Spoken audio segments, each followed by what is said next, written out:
भाई साहब इतना पैकेज तो मशीन लर्निंग वालों को नहीं मिल रहा, लेकिन कुछ तो मिल रहा है, क्या ही कर सकते हैं। हमारे पास एलिमनी वाली अपॉर्चुनिटी नहीं है ना, लड़के हैं ना, क्या करें, हमें मशीन लर्निंग ही करना पड़ेगा। लेकिन कैसे करना है, I'll tell you the road map। सो जिसको भी मशीन लर्निंग स्टार्ट करनी है, you should always start with a language and that is Python. There are companies जो और लैंग्वेजेस भी प्रेफर करते हैं मशीन लर्निंग के लिए, क्योंकि पाइथन बहुत स्लो है, सो दे प्रेफर सीपीपी, जावा, ये सब languages. But you start with Python, क्योंकि पाइथन वाइडली यूज हो रही है। You should not focus on something जो 10 कंपनीज में यूज हो रही है। Later on you can switch अगर जरूरत पड़ी तो, but go for Python for sure. उसके बाद क्योंकि तुम टीम्स में काम करने वाले हो, तो तुम्हें गिट की बहुत ज्यादा जरूरत पड़ेगी। What is Git? It's a version control system. जब तुम टीम्स में काम करते हो ना, तो अपने कंप्यूटर का डेटा ऑनलाइन रखते हो एंड ऑनलाइन से फिर तुम्हारा टीम मेंबर एक्सेस कर सकता है। ऐसे कोलैबोरेट करके बेसिकली तुम काम कर रहे हो। DSA, data structures and algorithm. People often ask कि भाई डीएसए की क्या जरूरत है मशीन लर्निंग में, या डीएसए की क्या ही वैल्यू है। मैंने आज तक कभी कंपनी में यूज नहीं किया, बट डीएसए तुम्हारा माइंड बहुत स्ट्रॉन्ग करता है, लॉजिकली तुम्हें बहुत तेज बनाता है। डीएसए से एक तुम्हारा बेस स्ट्रॉन्ग हो जाता है। एसक्यूएल, स्ट्रक्चर क्वेरी लैंग्वेज, क्योंकि मशीन लर्निंग में you will be working with a lot of data, तो तुम्हें डेटाबेस तो आना ही चाहिए। एक महीना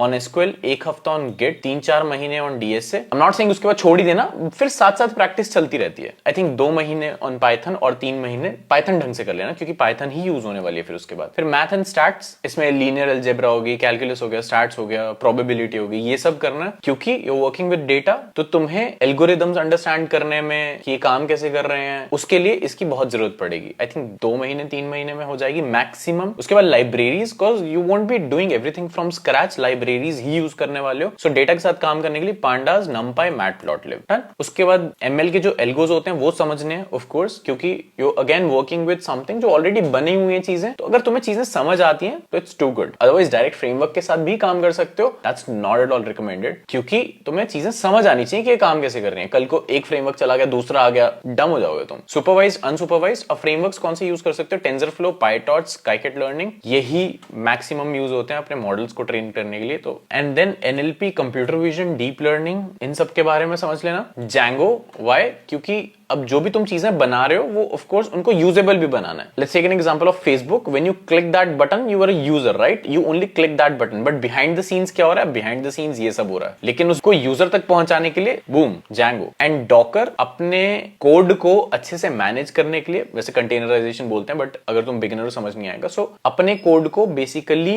एक बॉक्स में पैक करने के लिए यू नीड डॉकर। देन इस सबको करने में आई थिंक 1 साल, अगर तुम रेगुलर ढंग से कर रहे हो, 5 घंटे 6 घंटे या जितना मैक्स टाइम दे सकते हो दो यार। शुड नॉट बी लाइक कि भाई 3 घंटे रेगुलर करना, 4 घंटे, नो, जितना मैक्स दे सकते हो दो ना, एंड ऑल सेट।